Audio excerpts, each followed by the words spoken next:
I can't remember much when I was really young, but from what I can remember, my last name was a lot different than the family I was with.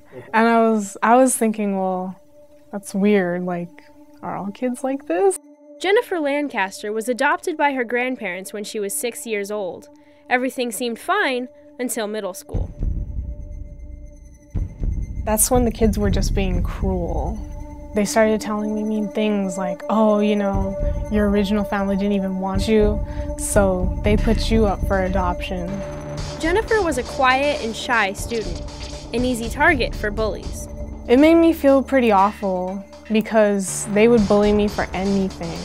The way I looked, the way I would dress, and everything else, you know, just they were looking for, I guess, an easy target. Instead of letting someone know, Jennifer bottled it up, fearful that if she told anyone, the bullying would get worse.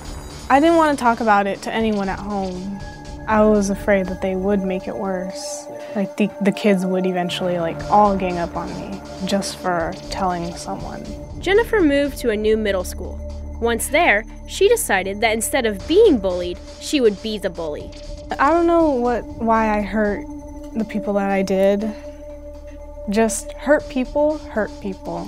I was angry inside. I was very mad, very depressed, you know, because of what happened at the other middle school I was at.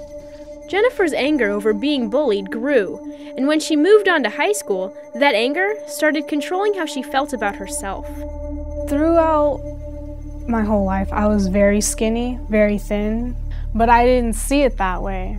The pain from my middle school years, you know, it was still there, so I just stopped eating. We didn't know what to do.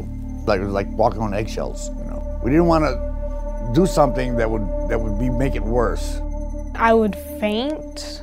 My vision would start getting blurry, and I couldn't hear anymore. Like, all I heard was ringing in my ears, but I couldn't hear anyone talk, and my vision would just blank out, and then I would collapse. Jennifer didn't want to run and hide anymore.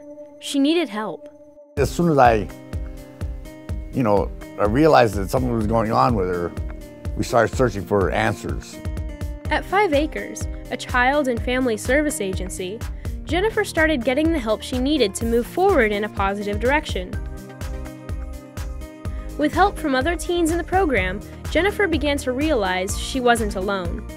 When the other kids would talk, they would mention their struggles, and I'd be like, oh, like they're going through something like similar to how, you know, what I went through.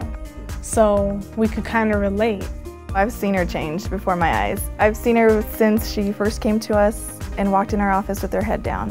And seeing her come to the group, seeing her come to therapy, she's a ray of sunshine when she comes in here. She's now learning to let it out instead of holding it in. And that seems to work very well.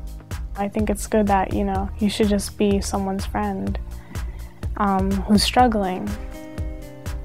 Because that's all we really want, a friend.